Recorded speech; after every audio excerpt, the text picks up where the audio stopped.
समाजशास्त्र एवं अन्य सामाजिक विज्ञान chapter 4 BA first semester sociology यानी कि समाजशास्त्र। इसके 3 चैप्टर मैं करवा चुकी हूँ। चैनल पर विजिट कर लेना, प्लेलिस्ट है सोशियोलॉजी उसका नाम है, बीए फर्स्ट सेमेस्टर, उसको विजिट करके बाकी के 3 चैप्टर्स आप पढ़ लेना, सुन लेना। चलिए शुरू करते हैं आज का चैप्टर। समाजशास्त्र की प्रकृति को समझने के लिए यह जानना बहुत आवश्यक है कि दूसरे सामाजिक विज्ञानों की तुलना में समाजशास्त्र का स्थान क्या है।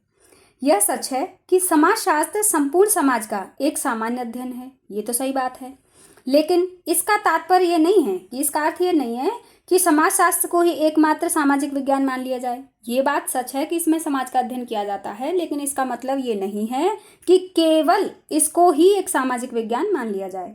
अनेक दूसरे विज्ञान भी सामाजिक जीवन के विभिन्न पक्षों का व्यवस्थित रूप से अध्ययन करते हैं। बाकी और भी साइंस हैं जिनमें कि हम समाज का अध्ययन करते हैं, यानी कि समाज को स्टडी करते हैं।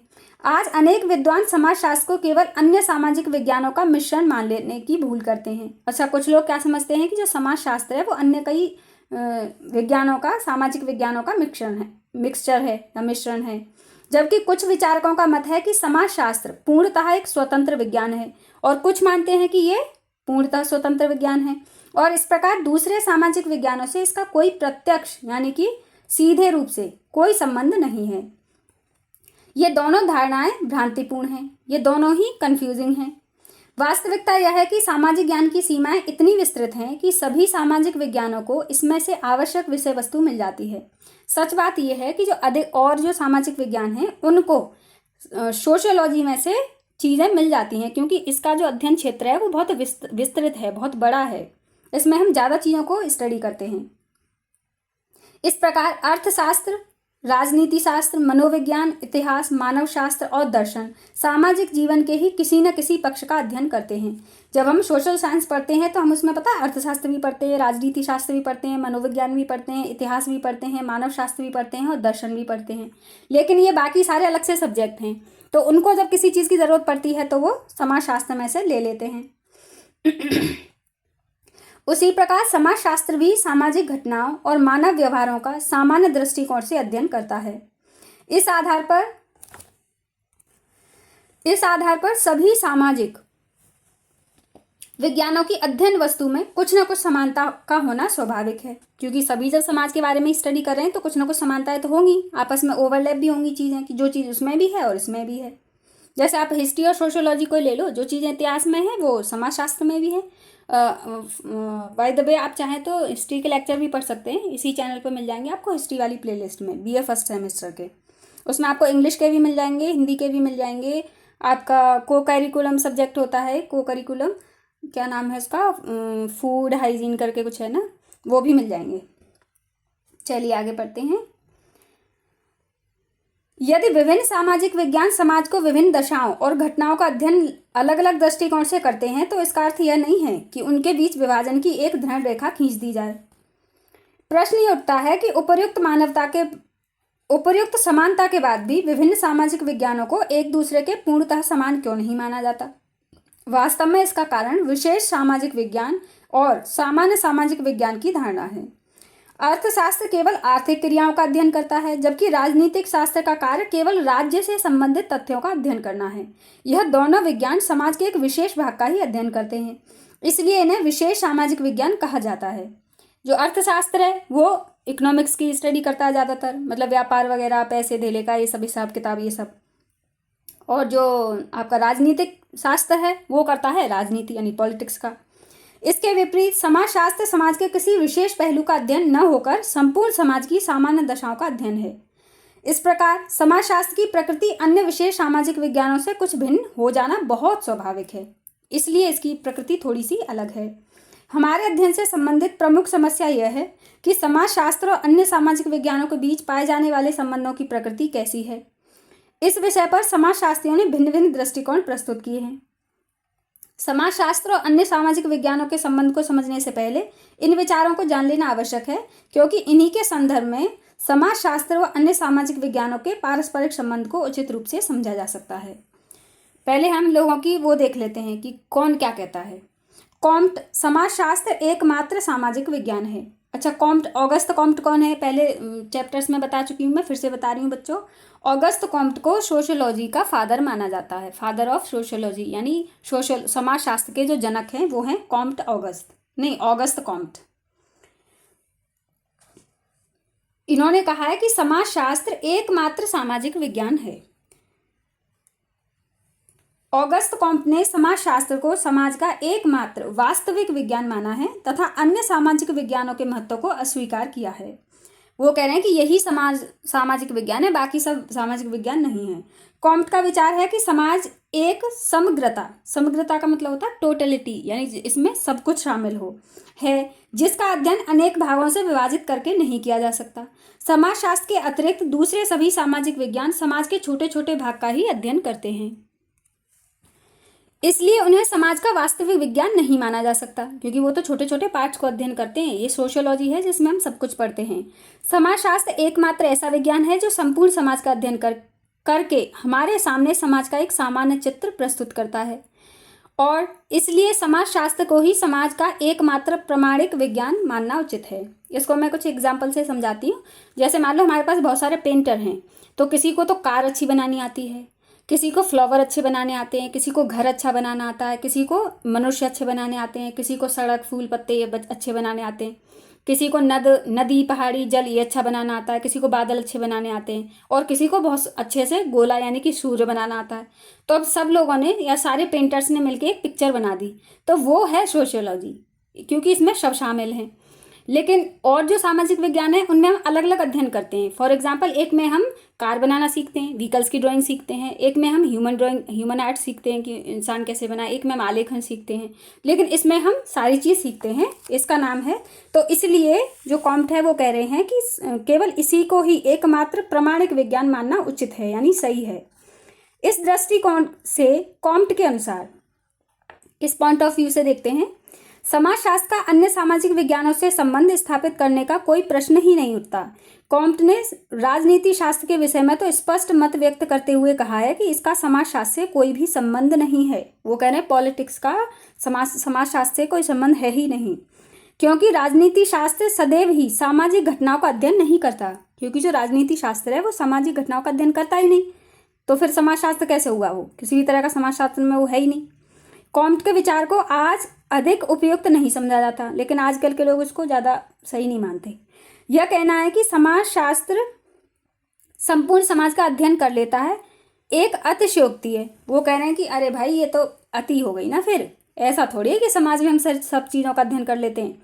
इसके उपरांत भी कॉम्ट ने यदि समाज को एक पूर्ण और स्वतंत्र सामाजिक विज्ञान के रूप में स्पष्ट किया है, तो ऐसा समाजशास्त्र की तत्कालीन तीव्र प्रगति को ध्यान में रखते हुए ही कहा गया होगा। मतलब उस समय ऐसी स्थिति होगी, इसलिए ऐसे बोल दिया गया था। कॉम्ट के अतिरिक्त अन्य सभी विद्वानों ने समाजशास्त्र को अन्य सामाजिक विज्ञानों के किसी न किसी प्रकार संबंधित अवश्य माना है। मतलब बाकी लोग ये कह रहे हैं कि नहीं, इन सबका आपस में संबंध होता है। स्पेंसर्स या अनेक विज्ञानों का समन्वय है। स्पेंसर कह रहे हैं, हर्बर्ट स्पेंसर, इनका पूरा नाम है हर्बर्ट स्पेंसर, ने सावयवी का मतलब होता है ऑर्गेनिक, यानी ऑर्गेनिक बेसिस यानी सावयवी आधार पर समाजशास्त्र व दूसरे सामाजिक विज्ञानों के बीच संबंध स्पष्ट करने का प्रयत्न किया है। सावयवी आधार यह स्पष्ट करता है कि शरीर के सभी अंग एक दूसरे पर निर्भर हैं और एक अंग पर पड़ने वाला कोई प्रभाव दूसरे अंग को भी किसी न किसी रूप में अवश्य प्रभावित करता है। इन सभी अंगों की पारस्परिक क्रियाशीलता से ही शरीर का समुचित रूप से विकास होता है। ठीक इसी प्रकार विभिन्न सामाजिक विज्ञान संपूर्ण सामाजिक जीवन के विभिन्न अंग हैं और इन्हीं के समन्वय से समाजशास्त्र का विकास संभव हो सका है। इस प्रकार स्पेंसर ने समाजशास्त्र को अन्य सामाजिक विज्ञानों का समन्वय माना है और यह स्वीकार किया है कि सभी सामाजिक विज्ञान एक दूसरे पर निर्भर और पूर्णतः वैध है, मतलब निर्भर ही हैं वो। स्पेंसर की यह धारणा उचित नहीं है कि समाजशास्त्र अन्य सामाजिक विज्ञानों का समन्वय मात्र है। अब लोग कह रहे हैं कि ये बात भी सही नहीं, अब इन्होंने भी अति कर दी। वो तो कह रहे थे कि इनका कोई लेना देना नहीं है, और ये कह रहे हैं कि सब कुछ, ये जो समाजशास्त्र है वो सबका मिला जुला है, मतलब सबका समन्वय है, मिश्रण है सबका। स्पेंसर की व्याख्या के अनुसार तो समाजशास्त्र में होने वाले सभी परिवर्तन अन्य सामाजिक विज्ञानों के परिवर्तनों के अनुसार ही होने चाहिए, जबकि सत्य यह है कि समाजशास्त्र अपने निष्कर्षों और सिद्धांतों के द्वारा सभी दूसरे सामाजिक विज्ञानों को प्रभावित करता है। स्पेंसर ने स्वयं एक स्थान पर समाजशास्त्र को संरक्षक विज्ञान का नाम दिया है। इसका अर्थ है कि समाजशास्त्र अन्य विज्ञानों का मिश्रण मात्र न होकर अपने पृथक अस्तित्व को बनाए हुए है। नंबर 3 है वार्ड, समाजशास्त्र व अन्य सामाजिक विज्ञानों के बीच समानता का संबंध है। ये एक और वो हैं, बुद्धिजीवी हैं ये, लेस्टर वार्ड। ये क्या कह रहे हैं महान विद्वान लेस्टर वार्ड ने कह रहे हैं कि न तो कॉम्ट के इस विचार को सही मानते हैं और ना ही कि समाजशास्त्र एकमात्र सामाजिक विज्ञान है, और ना ही स्पेंसर के इस कथन में विश्वास करते हैं कि समाजशास्त्र अन्य सामाजिक विज्ञानों पर आश्रित है या उनका मिक्सचर है। ऐसा भी नहीं है। वास्तव में समाजशास्त्र अन्य विशेष विज्ञानों की भांति ही एक स्वतंत्र विज्ञान है। वो कह रहे हैं जैसे और साइंस है वैसे ही ये भी एक शास्त्र है। वार्ड के शब्दों में, अब वार्ड अपने शब्दों में क्या कह रहे हैं, परिभाषा दी हुई है। यह कहना उचित नहीं है कि समाजशास्त्र विशेष सामाजिक विज्ञानों का समन्वय है। यह यानी कि समाजशास्त्र वह विज्ञान है जिसे वे अन्य सामाजिक विज्ञान यानी जो कि वो स्वतः ही बताते हैं, विशेष सामाजिक विज्ञान का समाजशास्त्र रूपी योग की विभिन्न इकाइयां हैं जो इसके निर्माण के लिए पूर्ण रूप से मिल जाती हैं, लेकिन आपस में मिलने के बाद वे रसायन शास्त्र की इकाइयों के समान ही अपने अस्तित्व को उसी में खो देती हैं। इस कथन से स्पष्ट होता है कि विशेष सामाजिक विज्ञानों से समाजशास्त्र उसी प्रकार बना है जिस प्रकार नीला व पीला रंग मिलकर एक नए हरे रंग का निर्माण करते हैं। दोनों का अलग अलग अस्तित्व था, दोनों कलर अलग अलग थे, लेकिन मिलके वो एक तीसरा कलर मिल गए और दोनों उसमें खो गए। अब यह हरा रंग फिर न तो नीला रह जाता है और न ही पीला रह जाता है। इसका अपना एक स्वतंत्र अस्तित्व हो जाता है और स्वतंत्र रूप से इसका उपयोग भी किया जा सकता है। इस प्रकार अन्य विज्ञानों में समाजशास्त्र का संबंध समानता के आधार पर स्पष्ट किया जाना चाहिए, न कि पृथकता के आधार पर। मोटवानी ने भी इस तथ्य का समर्थन किया है। चलो और पढ़ते हैं। नंबर 4 है सोरोकिन, पैट्रिन सोरोकिन। इनका पूरा नाम है पैट्रिन सोरोकिन। सोरोकिन ने समाजशास्त्र को दूसरे सामाजिक विज्ञानों की अपेक्षा कुछ व्यापक मानते हुए यह निष्कर्ष दिया है कि समाजशास्त्र अनेक सामाजिक विज्ञानों का जनक नहीं है, बल्कि उसी प्रकार एक स्वतंत्र विज्ञान है जिस प्रकार दूसरे सामाजिक विज्ञानों का एक स्वतंत्र अस्तित्व होता है। वो कह रहे हैं भैया ना इसका किसी से लेना देना नहीं है, वो एक अलग साइंस है अपने में। जहाँ तक समाजशास्त्र के महत्व का प्रश्न है, यह निश्चित ही विशेष सामाजिक विज्ञानों की तुलना में अधिक महत्वपूर्ण है।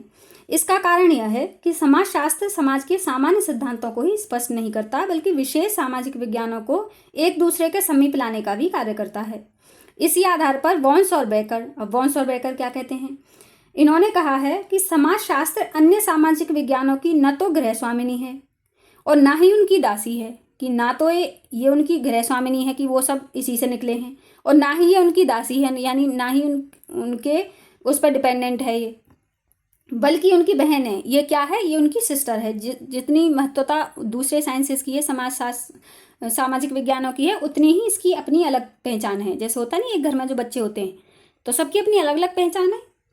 समाजशास्त्र और अन्य सामाजिक विज्ञानों के पारस्परिक संबंधों को लेकर विभिन्न विद्वानों के विचारों से एक भ्रमपूर्ण स्थिति उत्पन्न हो जाती है, और आपने देखा होगा कि इससे क्या है, कन्फ्यूजन तो और भी बढ़ जाता है, बल्कि और नया कन्फ्यूजन खड़ा हो जाता है। वास्तविकता यह है कि विशेषीकरण और श्रम विभाजन के आधुनिक युग में प्रत्येक वस्तु ऊपर से भिन्न प्रकृति की दिखाई देती है, लेकिन मौलिक रूप से सामाजिक तत्वों का यह विभाजन और विशेषीकरण केवल इस कारण है क्योंकि समाज में एकता है। समाजशास्त्र तथा अन्य सामाजिक विज्ञानों के बारे में भी यही तथ्य लागू होता है। यद्यपि प्रत्येक सामाजिक विज्ञान एक स्वतंत्र विज्ञान के रूप में अपना पृथक अस्तित्व बनाए हुए है, लेकिन उसकी यह स्वतंत्रता केवल बाहरी है। आंतरिक रूप से प्रत्येक सामाजिक विज्ञान और समाजशास्त्र में एक आधारभूत एकता पाई जाती है। इसी एकता के फलस्वरूप विभिन्न सामाजिक विज्ञान अपना अपना विकास करते हैं। इस प्रकार समाजशास्त्र ऊपर से तो प्रत्येक विषय विज्ञान से भिन्न मालूम होता है, जबकि आंतरिक रूप से उनके बीच घनिष्ठ संबंध पाए जाते हैं।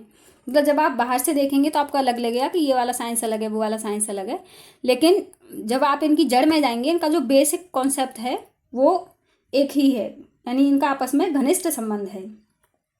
समाजशास्त्र का अन्य विज्ञानों से संबंध, relation of sociology with other social sciences. समाजशास्त्र तथा मानवशास्त्र, सोशियोलॉजी एंड एंथ्रोपोलॉजी।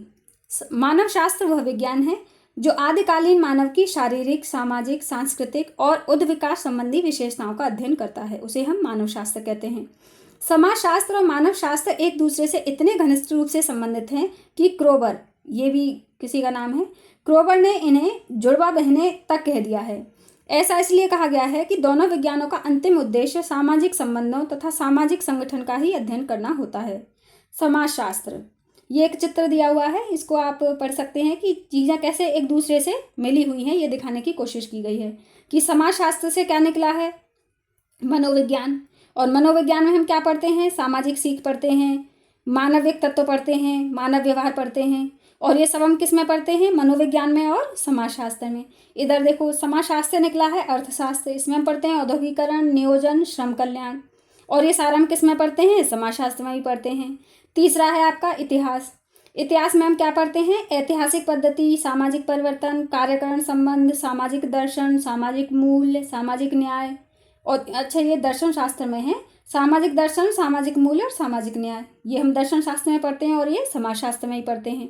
इधर आपका ये मानव शास्त्र है, इसमें हम पढ़ते हैं संस्कृति, सामाजिक संगठन, नातेदारी, और ये हम किस में पढ़ते हैं, समाजशास्त्र में ही पढ़ते हैं। अब ये है आपका राजनीति शास्त्र, इसमें हम पढ़ते हैं सामाजिक नियंत्रण, व्यक्ति तथा समाज और सामाजिक चेतना, और ये सब हम किस में पढ़ते हैं, समाजशास्त्र में ही पढ़ते हैं। तो ये आपको इनके बीच में क्या रिलेशन है वो दिखाने की कोशिश की गई है। बोआस का विचार है कि समाजशास्त्र का प्रमुख कार्य सामाजिक गतिशीलता और सामाजिक क्रम के सिद्धांत को स्पष्ट करना है। ये सिद्धांत मानव शास्त्रीय होने के साथ ही समाजशास्त्रीय भी हैं, समाजशास्त्रीय भी हैं। इस आधार पर हॉबल भी ये किसी का नाम है, मतलब ये जो समाजशास्त्री होंगे या फिर ये विचारक होते हैं, कोई आपके फिलोसोफर भी हो सकते हैं, अपनी अपनी राय देते हैं, ने यहाँ तक कह दिया है कि विस्तृत अर्थों में समाजशास्त्र और मानव शास्त्र बिल्कुल एक समान है। मानव शास्त्र को 3 भागों में विभाजित किया जाता है, भौतिक मानव शास्त्र, प्रागैतिहासिक मानव शास्त्र और सामाजिक मानव शास्त्र। अब हम भौतिक मानव शास्त्र पढ़ते हैं कि इसको हम किसको भौतिक मानव शास्त्र कहते हैं।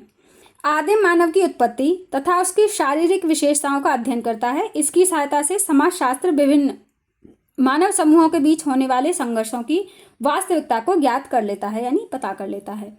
दूसरा है प्रागैतिहासिक मानव शास्त्र, पूर्व ऐतिहासिक युग की संस्कृतियों, कला और प्रविधियों का अध्ययन करता है, जिसकी सहायता से समाजशास्त्र सांस्कृतिक विरासत और वर्तमान जीवन में होने वाले सामाजिक परिवर्तनों को सरलता से समझ सकता है। तीसरा है सामाजिक मानव शास्त्र, यानी कि सोशल एंथ्रोपोलॉजी का क्षेत्र सबसे अधिक विस्तृत है। इसके अंतर्गत जनजातियों की सामाजिक संरचना, संस्कृति, पारिवारिक व्यवस्था, आर्थिक प्रविधियों, न्याय, कानून और सामाजिक संगठन का विस्तृत रूप से अध्ययन किया जाता है। यह सर्वविदित है कि व्यापक अर्थों में समाजशास्त्र भी मानव संस्कृति का ही एक वैज्ञानिक अध्ययन है। इस प्रकार सामाजिक मानव शास्त्र भौतिकी मानव शास्त्र और समाजशास्त्र को जोड़ने वाली सबसे महत्वपूर्ण कड़ी है। इन दोनों विज्ञानों की प्रकृति इतनी समान है कि इनके विषय क्षेत्र को स्पष्ट करने के लिए एक लंबे समय तक विवाद चलता रहा। डॉक्टर दुबे ने इसी समानता के आधार पर दोनों विज्ञानों में कोई मौलिक भेद ही नहीं माना है। मौलिक मतलब कोई मूल अंतर कोई है ही नहीं, बेसिक अंतर नहीं है इसमें, वास्तविक बेसिक डिफरेंस नहीं है। वास्तविकता यह है कि आज दूसरे सभी सामाजिक विज्ञानों की तुलना में समाजशास्त्र का सामाजिक मानव शास्त्र से सबसे अधिक निकटता का संबंध है। मतलब अगर हम कहें कि ये दोनों कौन सबसे ज़्यादा क्लोज हैं, तो एक है मानव शास्त्र और दूसरा है समाजशास्त्र। ये दोनों आपस में बुरी तरह से जुड़े हुए हैं। बेसिकली मानव शास्त्र आदिम समाजशास्त्र का सामाजिक मानव शास्त्र से सबसे अधिक निकटता का संबंध है। मानव शास्त्र आदिम समाजों की सरल व्यवस्थाओं का अध्ययन करता है। समाजशास्त्र इन अध्ययनों के आधार पर ही आधुनिक जटिल समाजों की व्याख्या करता है। सच तो यह है कि आज सामाजिक मानव शास्त्र तथा समाजशास्त्र दोनों के अंतर्गत आदिवासी और सरल समाजों की वर्तमान जटिल और परिवर्तनशील समाजों से तुलना करके संस्कृति, सामाजिक संरचना तथा सामाजिक व्यवस्था की प्रकृति को समझने का प्रयत्न किया जाता है। इसी कारण सामाजिक मानव शास्त्र को अनेक विद्वान तुलनात्मक समाजशास्त्र यानी कंपैरेटिव का मतलब है जब दो चीज़ों को हम कंपेयर करते हैं, कंपैरेटिव सोशियोलॉजी भी बोलते हैं, के नाम से संबोधित करने लगे हैं। यह भी सच है कि समाजशास्त्र द्वारा प्रयुक्त आधुनिक प्रविधियों और उपकरणों की सहायता से मानव शास्त्र को वह ज्ञान मिल जाता है जिससे आदिम समाज के गर्भ में छिपे जटिल तथ्यों की खोज की जा सके। वर्तमान युग में आदिवासी समाज यानी कि ट्राइबल सोसाइटी और सभ्य समाज जैसे जैसे परिवर्तन हो रहा है, मानव शास्त्र और समाज शास्त्र भी एक दूसरे से अधिक समीप आते जा रहे हैं। मतलब इनके बीच का अंतर घट रहा है ना। उदाहरण के लिए आदिवासी समाज में भी अब प्रौद्योगिकी का प्रभाव बढ़ रहा है, सामाजिक मूल्य बदल रहे हैं तथा बड़े बड़े समूहों का निर्माण हो रहा है। इस प्रकार सामाजिक परिवर्तन और नई प्रौद्योगिकी के अध्ययन ने समाज शास्त्र और मानव शास्त्र को एक दूसरे के अधिक निकट ला दिया है। बॉटोमोर ने भारत का उदाहरण देते हुए, बॉटोमोर भी कोई विद्वान है, ये कह रहे हैं, भारत का उदाहरण देते हुए समाज शास्त्र और मानव शास्त्र के संबंध को स्पष्ट किया है। इनका कथन है कि भारतीय समाज न तो औद्योगिक रूप से पूरी तरह विकसित है और न ही आदिम समाजों की तरह पूर्णतः पिछड़ा हुआ है। इसके फलस्वरूप यहाँ की सामाजिक व्यवस्था, ग्रामीण समुदाय, नातेदारी संबंधों, जजमानी व्यवस्था तथा परंपराओं का अध्ययन मानव शास्त्र में भी किया जाता है और समाज शास्त्र में भी किया जाता है। अल्प विकसित समाजों में तो इन दोनों विज्ञानों की अध्ययन वस्तु में कोई भेद ही नहीं रहा, मतलब इनमें अंतर करना मुश्किल पड़ता है। जो डेवलप्ड समाज है उसमें तो पता चल जाता है, क्योंकि यहाँ का रहन सहन अलग है, यहाँ की कलाकृतियाँ और वो सब अलग हैं, संस्कृति भी थोड़ी बहुत अलग हो गई है। लेकिन जो अविकसित हैं उनकी तो दोनों ही चीज़ें एक जैसी, चाहे मानव शास्त्र पढ़ लो या सोशियोलॉजी पढ़ लो, उनकी दोनों की एक जैसी मिलती है, कोई अंतर ही नहीं है। समाज शास्त्र तथा मानव शास्त्र में अंतर। समाज शास्त्र मानव शास्त्र के कुछ अर्थों में भिन्न भी है। दोनों विज्ञान क्षेत्र के दृष्टिकोण से एक दूसरे से भिन्न हैं। मानव शास्त्र आदिम समाज के संपूर्ण जीवन और भौतिक पक्षों का अध्ययन करता है, जबकि समाज शास्त्र केवल समकालीन यानी कि कंटेम्पररी का मतलब होता है जो घटनाएं एक ही काल में घटती हैं, उनको कंटेम्पररी इवेंट्स कहते हैं। सामाजिक ढांचे और सामाजिक प्रक्रियाओं के अध्ययन पर ही बल देता है। नंबर 2 है समाज शास्त्र का संबंध वर्तमान जटिल और सभ्य समाजों के अध्ययन से है, जबकि मानव शास्त्र सरल और आदिम समाजों का अध्ययन करता है।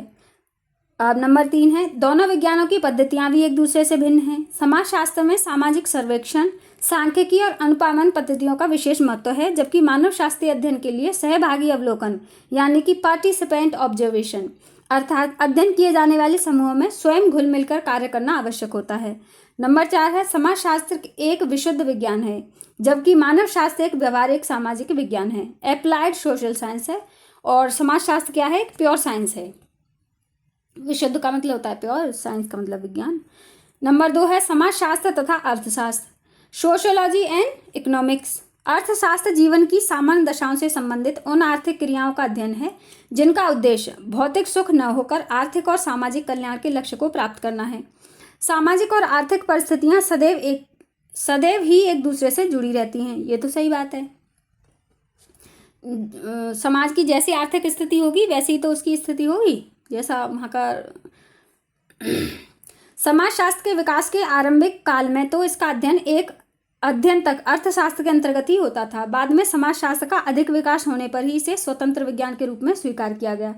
इसलिए संभवतः अनेक महान अर्थशास्त्री प्रमुख समाजशास्त्री भी हुए हैं। जो पहले अर्थशास्त्री थे वही समाजशास्त्री बन गए।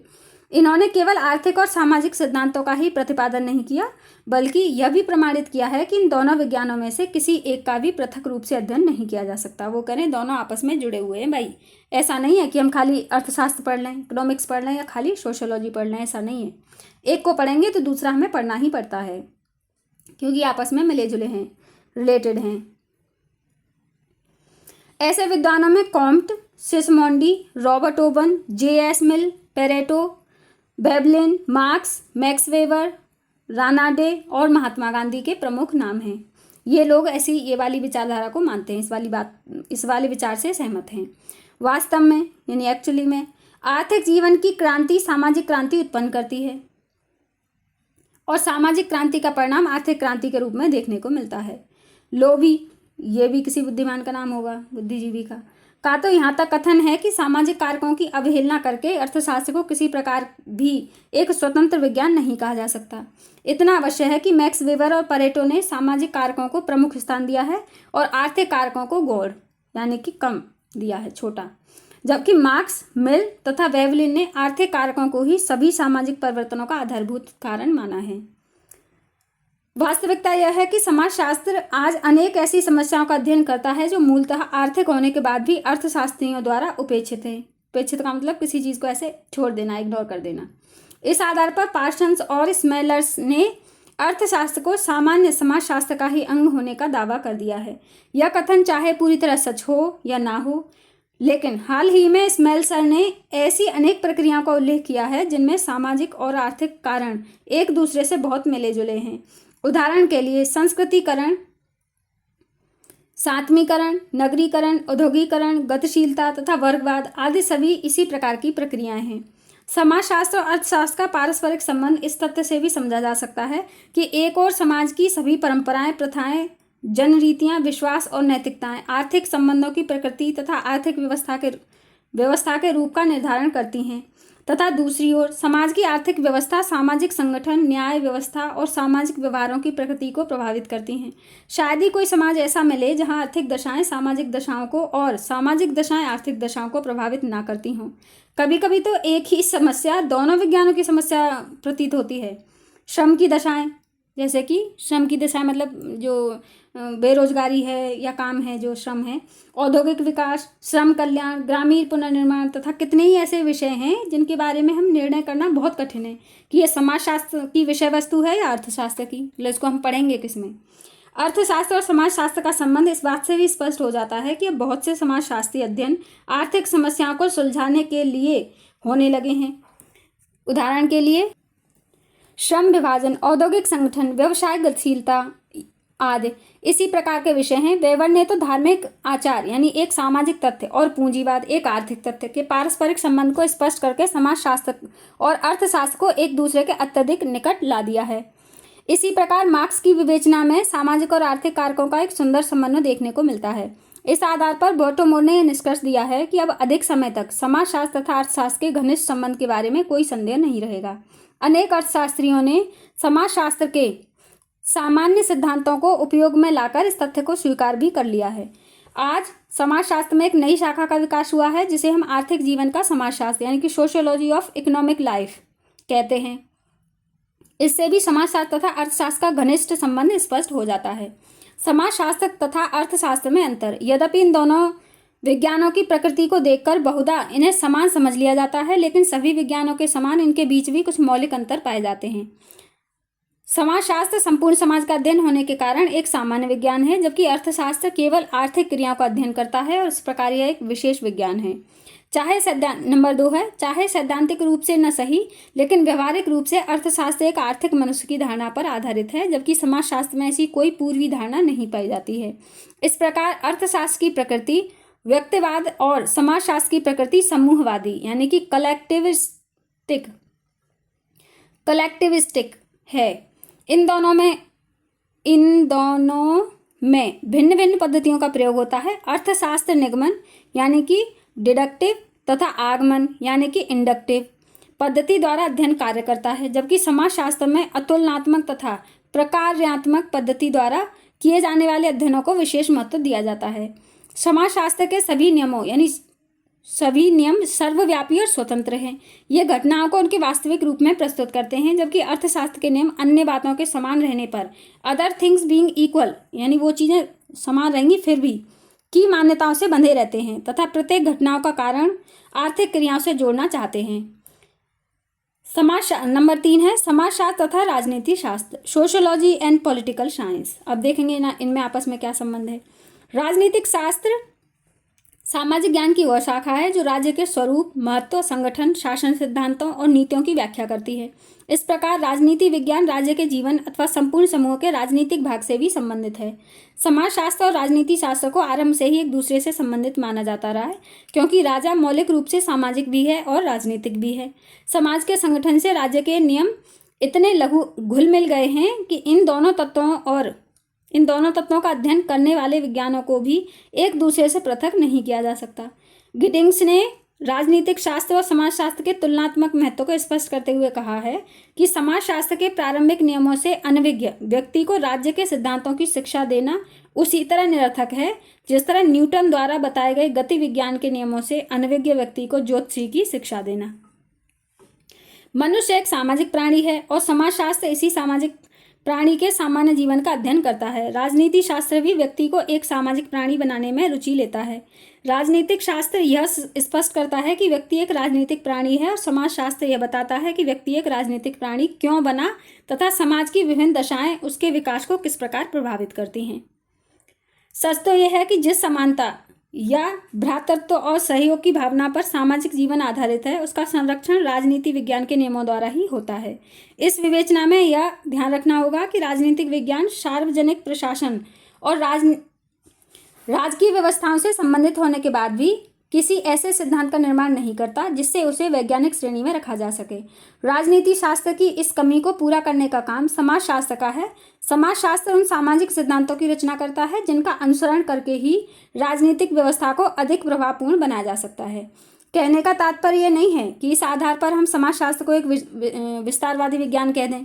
इसका तात्पर्य केवल इतना है कि समाज शास्त्र राजनीतिक व्यवस्थाओं के लिए एक सुविधाजनक वातावरण तैयार करने का काम करता है। आज शक्ति यानी कि पावर, प्रभुत्व यानी कि डोमिनेंस, सत्ता यानी कि अथॉरिटी, दबाव समूह यानी कि प्रेशर ग्रुप्स, राजनीतिक दल यानी पॉलिटिकल पार्टीज तथा अधिकारी तंत्र यानी कि ब्यूरोक्रेसी आदि ऐसे विषय हैं जिनकी अवधारणा को स्पष्ट करने से समाजशास्त्रियों ने विशेष योगदान दिया है। इसी आधार पर समाजशास्त्र में एक नई शाखा राजनीतिक समाजशास्त्र यानी पॉलिटिकल सोशियोलॉजी का भी तेजी से विकास हो रहा है। इस शाखा के विकास में मैक्स वेबर का योगदान सबसे अधिक उल्लेखनीय है। वास्तविकता यह है कि राजनीति शास्त्र में अभी तक ऐसे सिद्धांतों का निर्माण नहीं हो सका है जिनके आधार पर राजनीतिक जीवन की संपूर्णता को समझा जा सके, जिसे हम राजनीतिक सिद्धांत कहते हैं। वह वास्तव में राजनीतिक दर्शन है यानी कि पॉलिटिकल फिलोसॉफी मात्र है। इसके फलस्वरूप राजनीति शास्त्र के बहुत से विद्वानों ने समाजशास्त्र के सिद्धांतों का उपयोग में लाना शुरू कर दिया है। इसका परिणाम यह है कि राजनीतिक शास्त्र में भी अब समाजशास्त्रीय पद्धतियों का उपयोग किया जाने लगा है और अधिकांश राजनीतिक व्यवहारों को सामाजिक संस्थाओं के संदर्भ में समझने का प्रयत्न होने लगा है।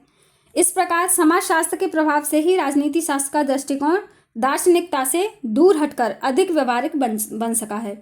इस परिवर्तन से भी समाजशास्त्र और राजनीति शास्त्र के पारस्परिक संबंध पर काफी प्रकाश पड़ता है। समाजशास्त्र और राजनीति शास्त्र में अंतर। इन दोनों विज्ञानों के बीच पाए जाने वाले प्रमुख अंतर कुछ इस प्रकार हैं। समाजशास्त्र संपूर्ण समाज का अध्ययन करता है, सामान्य अध्ययन करता है यानी जनरल स्टडी। राजनीति शास्त्र समाज के केवल राजनीतिक पक्ष अर्थात राज्य की उत्पत्ति, व्यवसाय तथा विकास से ही संबंधित है। इस प्रकार यह एक सीमित और विशिष्ट प्रकृति का विज्ञान है। समाजशास्त्र सभी प्रकार के संबंधों का अध्ययन करता है, चाहे वे संगठित हों अथवा विघटित हों यानी आपस में जुड़े हों या अलग अलग हों। राजनीति शास्त्र समाज की केवल उन संगठित दशाओं का ही अध्ययन करता है जिन पर राजनीति जीवन का स्पष्ट छाप हो यानी जो राजनीति से संबंधित हों। राजनीति शास्त्र इस सामान्य तथ्य को स्पष्ट करता है कि व्यक्ति एक राजनीतिक प्राणी है, जबकि समाजशास्त्र आनुभविक तथ्यों के आधार पर यह बताता है कि व्यक्ति राजनीतिक प्राणी क्यों बना, मतलब उसके जो एक्सपीरियंस है उसके बेस पर। समाजशास्त्र का प्रमुख संबंध केवल वर्तमान सामाजिक दशाओं से है, यह कल्पना के आधार पर भविष्यवक्ता नहीं है। राजनीति शास्त्र एक आदर्शात्मक विज्ञान है यानी नॉर्मेटिव साइंस है, अर्थात यह इस बात पर अधिक बल देता है कि भविष्य में राज्य की नीतियां और व्यवस्थाएं कैसी होनी चाहिए, अधिकारों का आधार क्या होना चाहिए तथा सरकार का स्वरूप कैसा होना चाहिए आदि। नंबर 5, समाजशास्त्र राजनीति शास्त्र से अधिक प्राचीन है। इसका कारण यह है कि समाज का निर्माण और विकास राज्य से बहुत पहले हो चुका था। नंबर 6, स्वयं गार्डनर ने यह स्वीकार किया है कि राजनीति विज्ञान मनुष्य के केवल एक संघ अर्थात राज्य से ही संबंधित है, जबकि समाजशास्त्र सभी प्रकार के मानवीय संघों का अध्ययन करता है।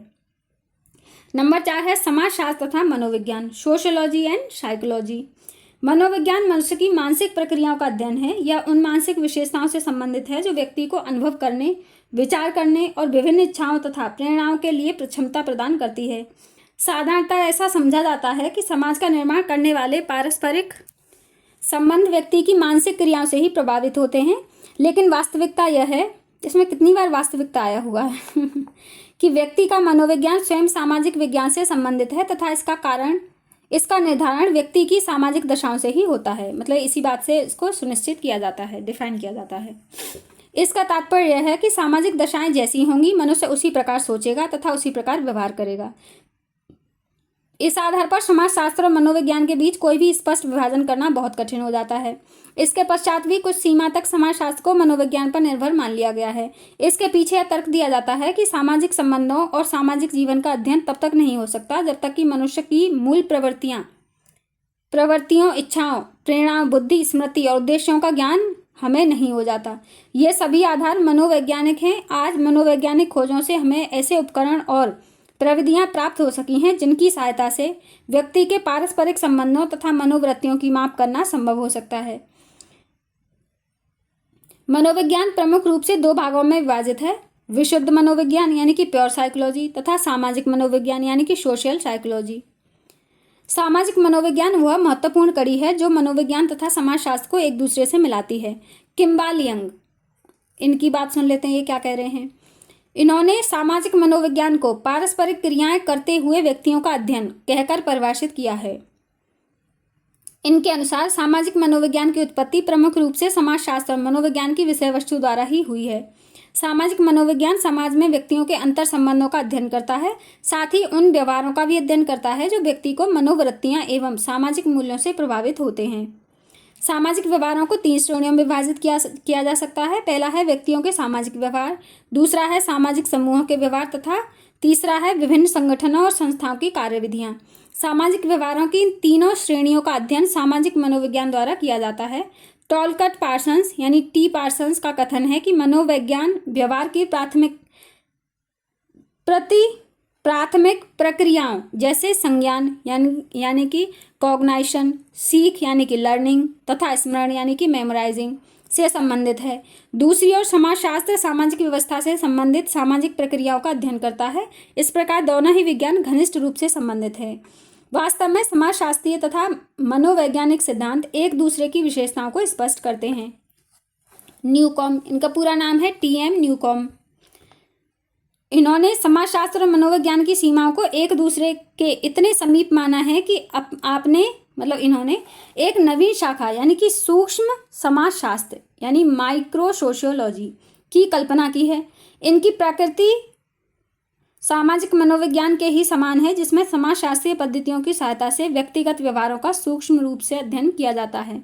इससे स्पष्ट होता है कि सामाजिक जीवन का वैज्ञानिक अध्ययन करने तथा इस प्रकार समाज को व्यवस्थित रूप देने के लिए मनोवैज्ञानिक ज्ञान एक आवश्यक आधार है, जबकि मनोविज्ञान का विकास स्वयं समाज की जटिल और परिवर्तनशील प्रकृति के कारण संभव हो सका है। इस प्रकार दोनों ही विज्ञान में आदान प्रदान का संबंध पाया जाता है।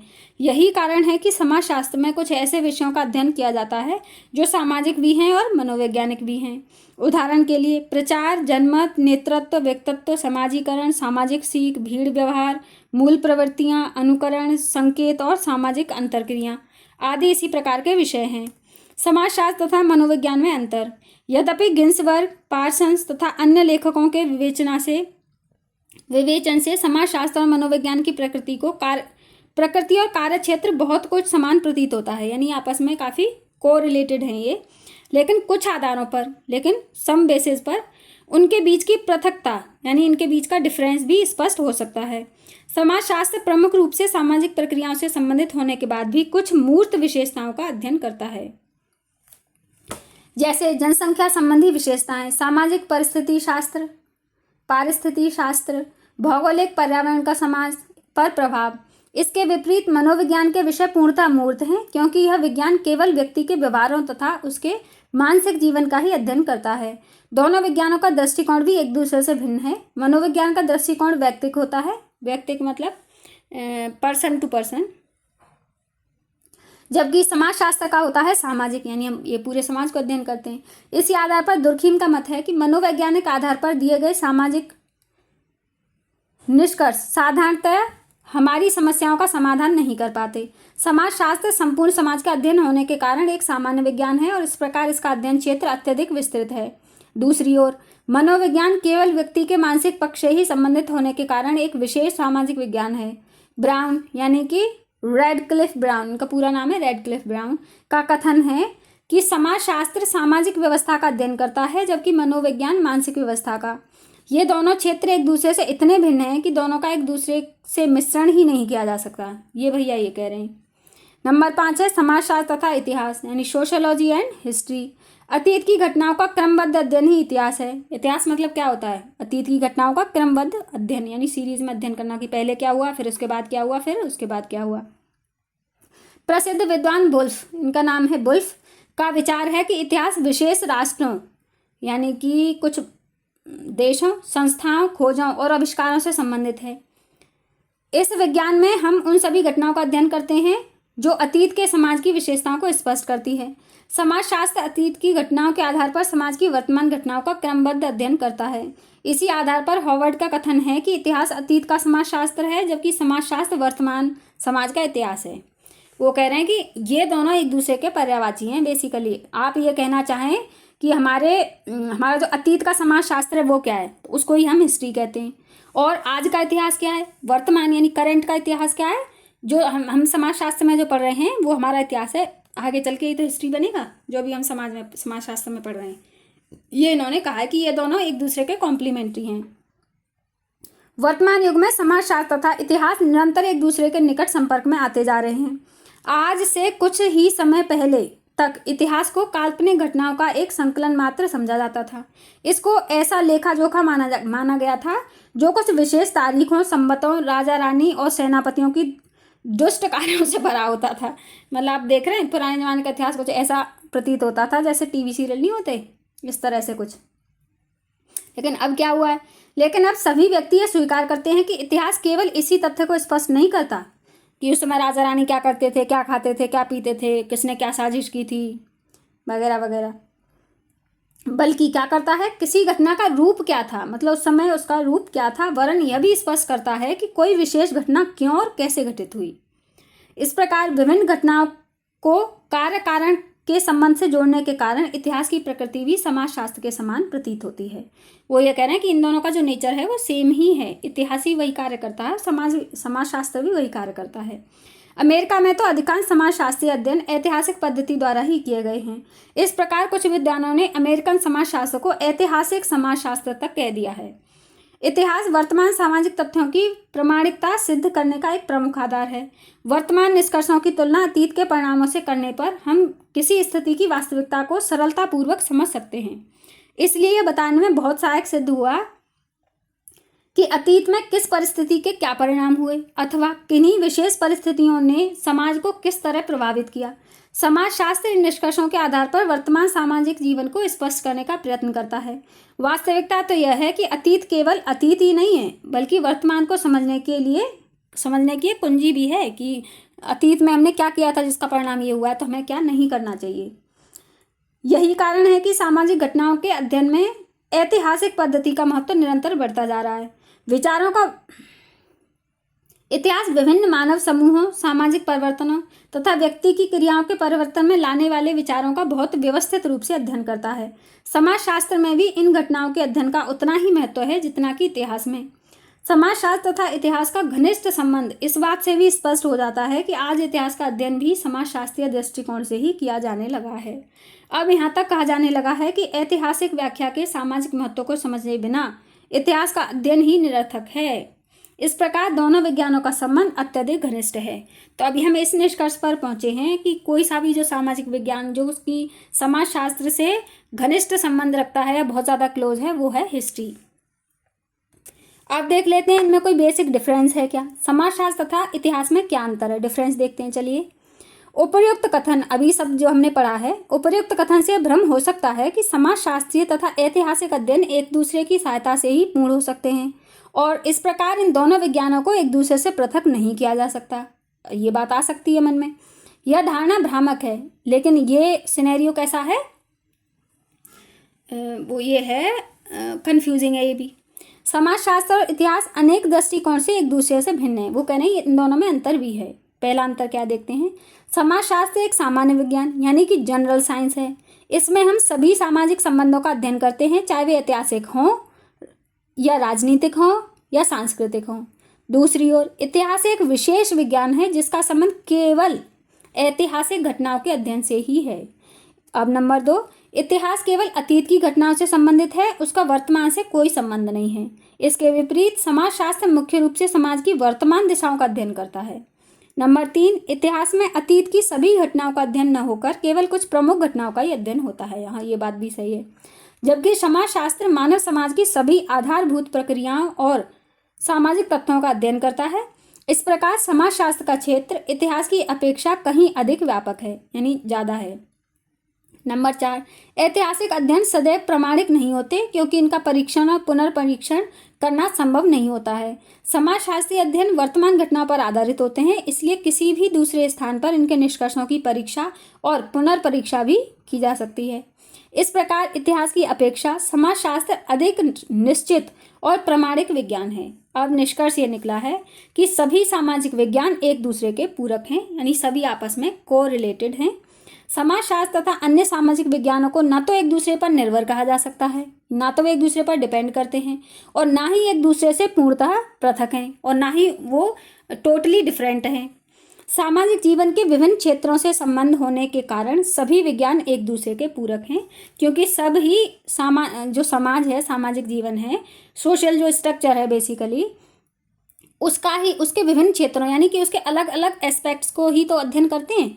तो इसलिए ये सब एक दूसरे के पूरक हैं, यानी सब आपस में संबंधित हैं। बस ये चैप्टर यहीं ख़त्म हो गया है। अब मिलते हैं नेक्स्ट चैप्टर में, और चलो आज के लिए बस इतना ही।